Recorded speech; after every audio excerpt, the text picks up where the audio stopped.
I decided to make a Thales square. So I wanted a really good hinge because for a Thales square, which is thousands of years old, and it's accurate to, I don't know, 10 decimal places, as much as you want, as long as you make it properly. And it's easily calibrated and easily used. But I wanted a good bearing surface because it relies on these two pieces of timber here to pivot on a center point. And the center point has to be exactly center of the end length. This will end up 700 and this will end up 360 plus a handle. And so I decided to use this as the bearing. This is a chrome vanadium bolt. And we're the same stuff that Sid chrome spanners are made out of. And where you use this is like in bank vault locks, where you're locking a lock into the actual door, or locks for big doors, especially magnetic locks. These chrome vanadium bolts are used. And this is a stainless bolt. So I put a washer on here to make my hinge. I put the washer on here, and I cut this off. It was very difficult to cut it off, and I did it with a hacksaw. It took ages, and I screwed it up here hard against the washer, which gave me a really good hard bearing surface. And well, here's the piece. That's the piece I cut off. What I then did is I took two pieces of brass and I drilled them precisely to 12 mil. The diameter of this is 12.1, and to get that 0.1 of a millimeter down, I had to put it in the lathe, and emery paper wouldn't touch it. I had to just hold a file on it dead flat while I spun the lathe up, and then it became a press fit. It became a press fit in the two pieces of brass. And the two pieces of brass, how wide are they? They're, I don't know, they're about 32 mil wide. So I've got a flat bearing surface between the two brass pieces of brass, and I've got this inner bearing surface that the brass is turning on. And I milled the bolts down, the bolt down to half its thickness, and I milled the nut down to half its thickness, and I put I drilled a tiny hole through there, and I pinned the nut so it can't move. And well, look, really, I suppose I've got to show you how a Thales square works before you'll know what I'm talking about. So what I got, this is a Thales square, spelt Thales.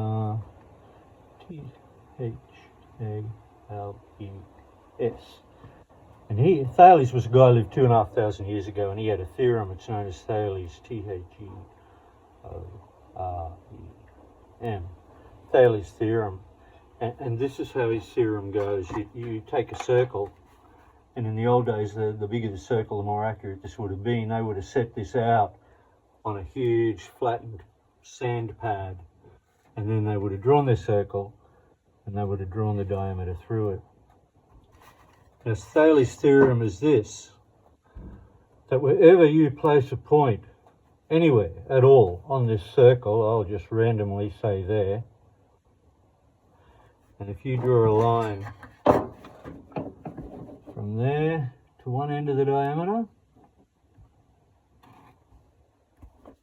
and here to the other end of the diameter,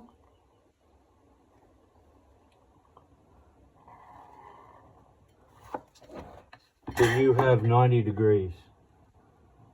And it wouldn't matter where you put the dot, you'll have 90 degrees.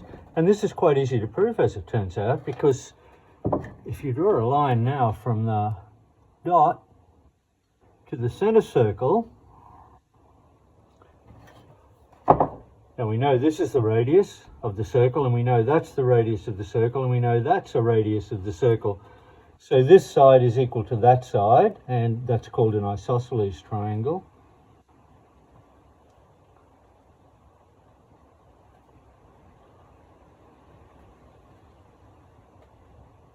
That's known as an isosceles triangle. And where you have two sides equal in an isosceles triangle, I'm talking about this triangle here now, where you have two sides equal, then you also have two angles equal. And if we call that x, and we call that x, we know x is equal to x, And as it turns out, we have another isosceles triangle here. So here, this side being a radius is equal to that side being a radius. So we now have another angle that we'll call y equal to another, this angle here we'll call y. And I forget who gave us the theory, was it Pythagoras, that said all triangles sum up to 180 degrees. So if we now look at our outer triangle, the big one, all angles sum to 180. So we've got x, xy, and y. So we've got x plus y plus y equals 180. 2x plus 2y equals 180. X plus y equals 90. So that angle there is now proven 90, x plus y, x plus y. So that's a proven angle. And they would have drawn this on sand. And then they would have built squares off it. And the squares would have gone out to the uneducated builders as 90-degree squares and possibly whatever angles they wanted to make here. But the squares, they don't stay square very long, especially 2,500 years ago when they were just making them out of timber and rudimentary joints. They're easily knocked about, and so somebody came up with the idea of a Thales square, which is basically here.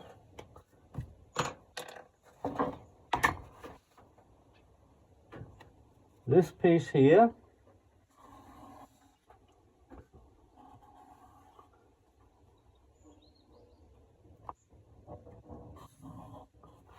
and this piece here.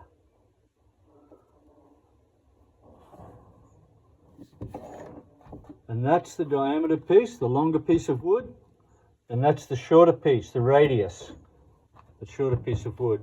And it doesn't matter. So when you place this in a corner, say the corner is going here,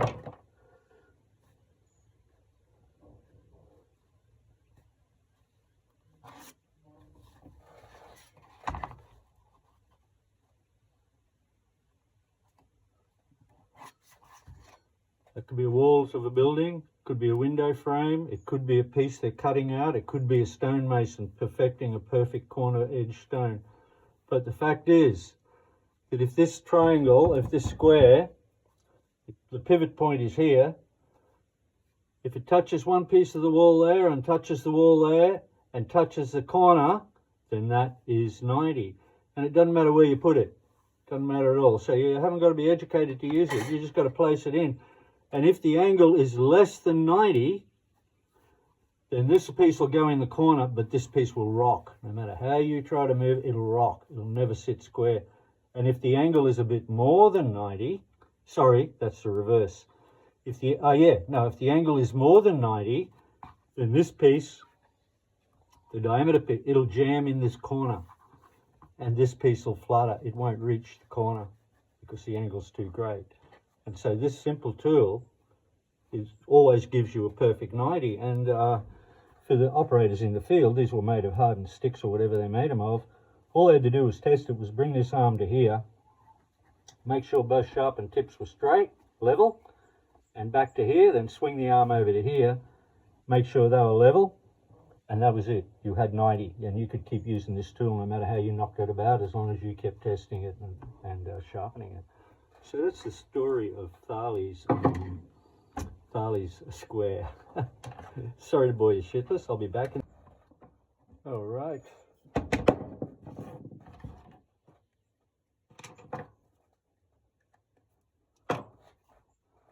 So where's the pivot? So this is the square, and these are just two rough hewn bits of wood, but don't worry about them. They're going to be, this bit here is a handle.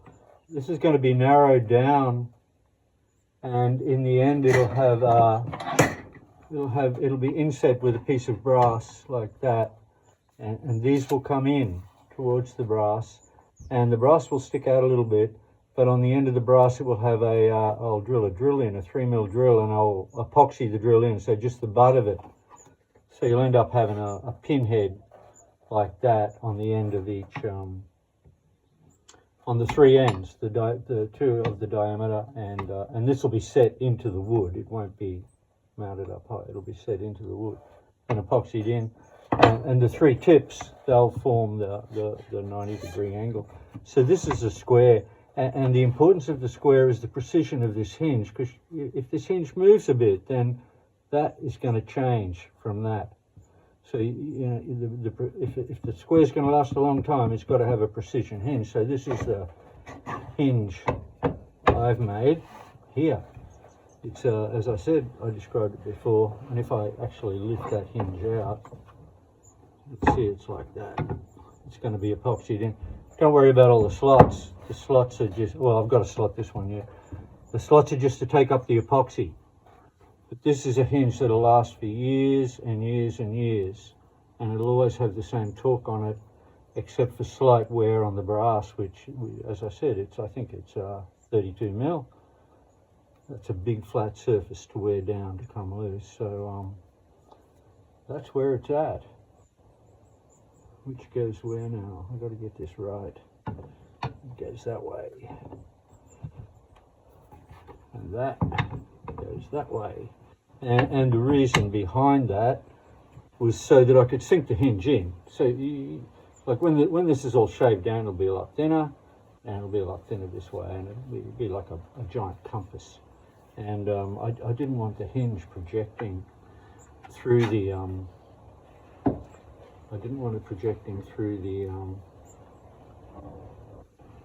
the wood. I didn't want a nut on either side. It'll just look shitty. So of course, none of this wood it's sold as 42mm from Bunnings. I think it cost me $12 for a 3 meter length, but it might be 42.5 there, and it might be 43 here, and 41.5 there. It varies. So the first thing I did, I had to I cut a 1mm by 1mm depth center line down both pieces of timber, so I don't have to rely on either measurements from either side, so I can keep the thing very, very straight. There you go. Thales square. Waller's is a specialist tradie store. Stores like this, they don't advertise. They sort of either know where they are or you don't. And if you're after the parts, sort of things they sell, then usually you know where they are. It sells precision measuring instruments, and we'll go and have a look inside. I'm here to buy a 1mm end mill bit because I broke mine, and they're $41 each. That's a vernier, that blue-legged one. And down below, that's another vernier. Two sets of verniers.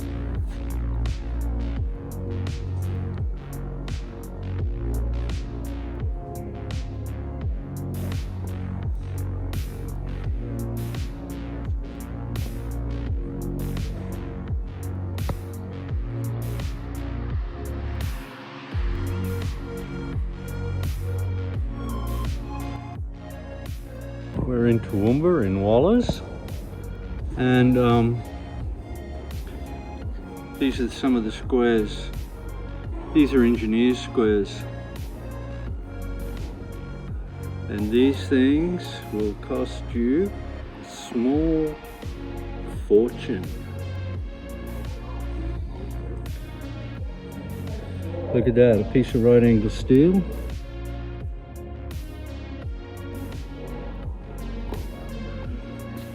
Brilliant stuff here. Nullah cutters,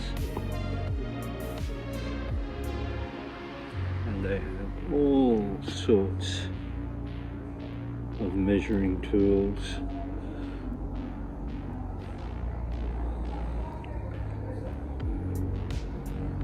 Check these out.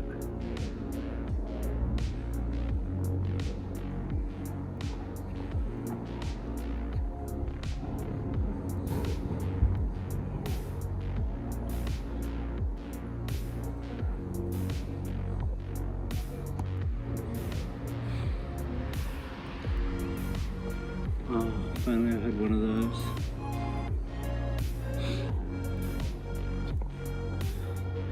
Look at micrometers.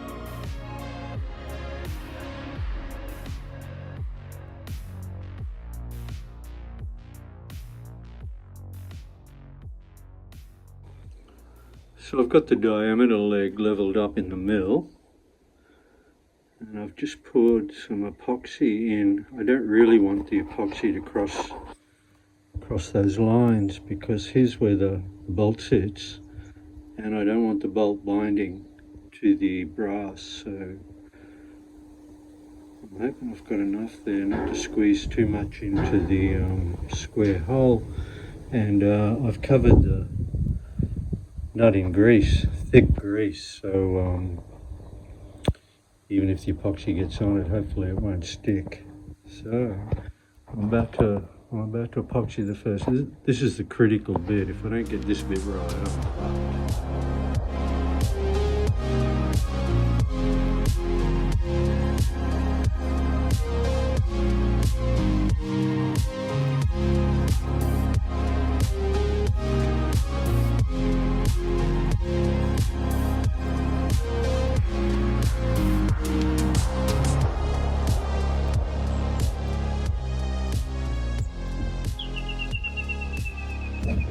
We're living in a cloud.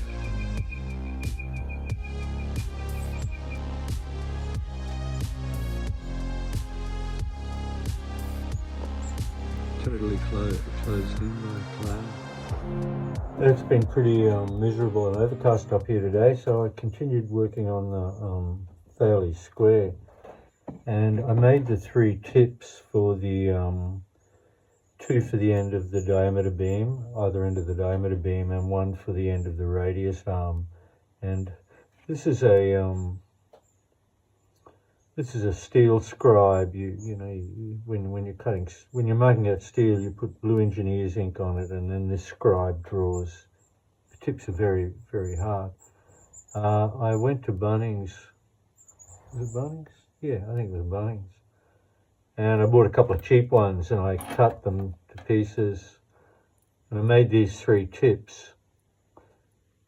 Then I cut off 3 pieces of brass, and I machined their ends so that they're all identical in length.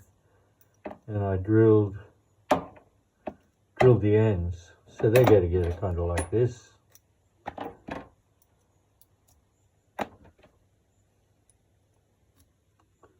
This one's scoured up a bit, don't worry about that.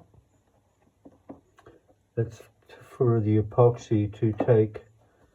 I've just got to check those because I made a mistake there and I mixed the tips up, but they are all identical in length, so it's no problem. Okay, I'll show you how I'm going to fit these tips, because this one is going to go in the radius arm, and it's critical how it's fitted. Well, see, the first thing I had to do is the vise. This part here, this vise, was not attached. It's not attached to the table. So I've got to get the vise on, and I've got to align it. And how I align the vise so that it's completely perpendicular to the table. So when I drive the table, when I travel the table left or right, it's perpendicular to that travel. It's parallel to that travel, sorry. So how I do that, instead of this piece of wood, you imagine that I had my vernier calipers. They're about 350 mil long, and I bolt them in on that end. I bolt them into the vise. I tighten it, and then on the back of the calipers there's a this little arm, and it's 4 mil wide, and it travels down, set into the back of the frame of the vernier.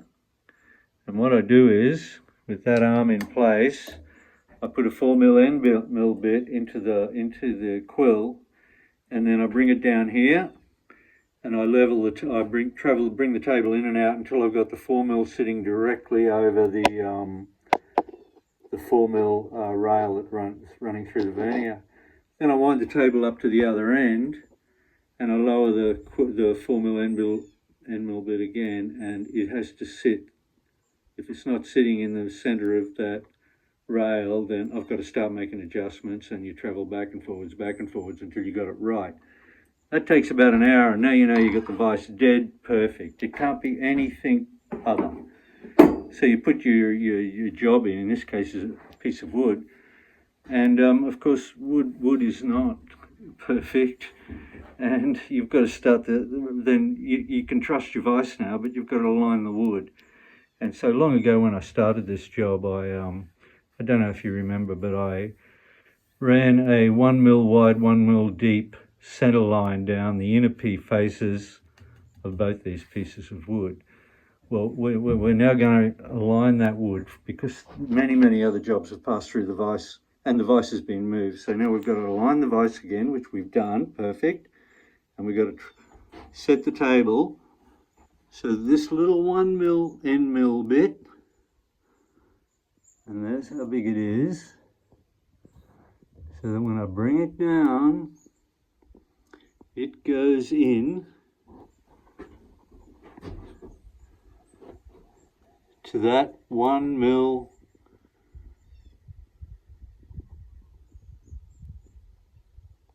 groove, which it's doing now. So then I wind the table along. I might speed the camera up for this bit.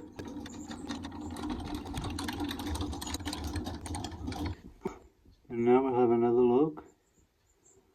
And we'll go down.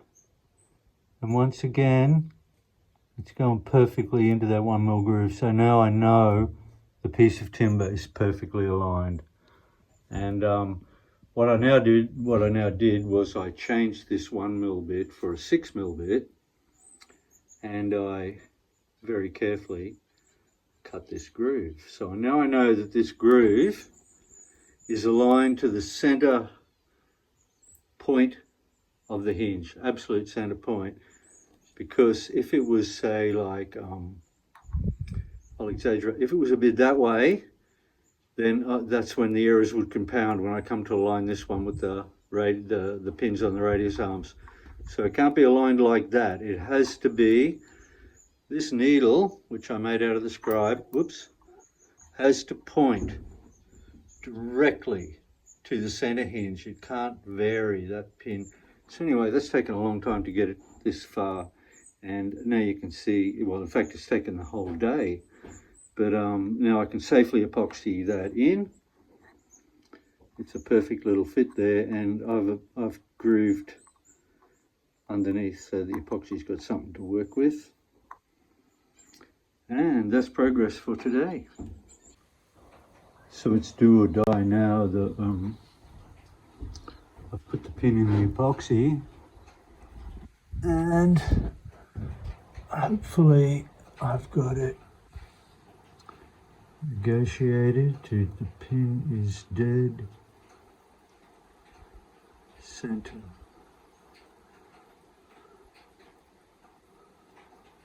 Which it is.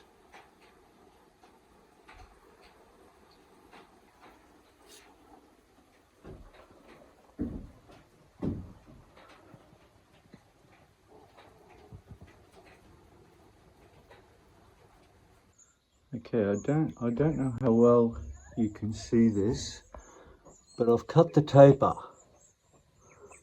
on this leg here. You can see it's been cut, the taper's cut in, and I've got to cut this one back, and that taper runs right up to there. If I come around, you'll see how far I've cut in.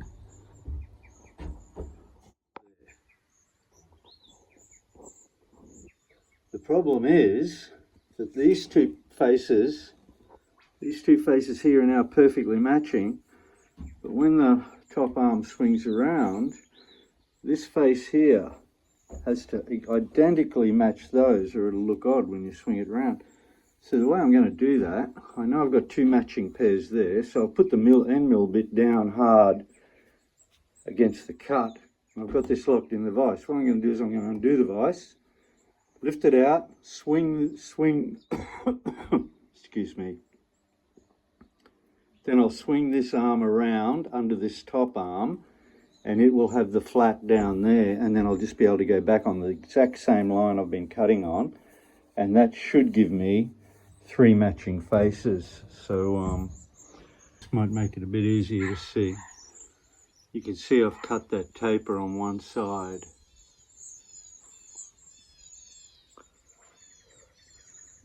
So now that I've positioned the vise, everything's in line with that taper on the table bed of the mill.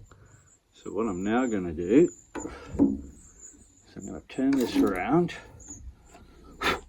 Sorry.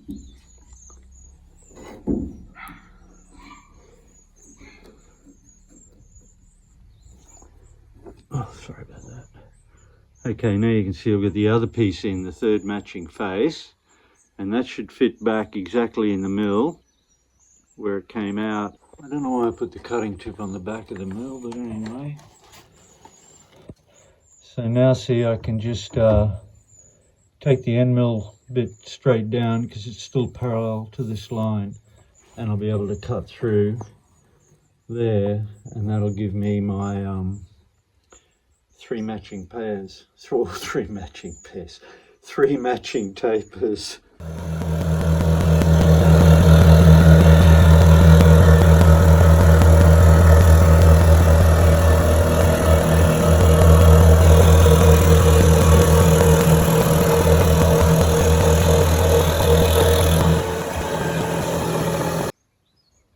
Oh, here's where we're at with the Thales square. It's been, all the legs have now been tapered on 3 sides. That is, this side is not tapered, it's flat, but these 2 sides are tapered back, and underneath there, it's also tapered down to this tip. And that's pretty well now its basic shape, and it's finished. I'm not real happy with this handle. Don't know what I'm going to do with that. It all lines up perfect, and what I'm going to do now is I've got a I want to carve a script on it, and the problem is the script is in fountain pen ink, free flowing, and unfortunately the mill is not the best tool to do a fountain pen script. So what I'm going to do is, instead of bolting the vise down, sorry about all that shake, I'm just going to put fences against it so I can move it and try and cut this script. It's going to be a painful episode because it's going to be a little on the left axis, 1/4 of a mil on the left axis, 1/4 of a mil on the right axis, 1/4 of a mil on the left axis, and it's going to go on and on. That's a 12 mil end mill bit in there, but I'm going to start it out with a 1 mil. Okay, I'm going to try to carve this script, but it's in free flowing. The image I have is free-flowing fountain pen. It's a fountain pen script. But I do know 2 things. I know that from here to here, where I've coloured in this shaded part, I know that's a straight line, and I know that's a straight line. The reason I'm not telling you what the script is, if it doesn't work out, I might have to turn it into a whale or an octopus or some other fucking thing. So just for the moment. So what I'm going to do is I'm going to try and cut those 2. And after that, it's going to become more difficult. So anyway, I'll give it a go.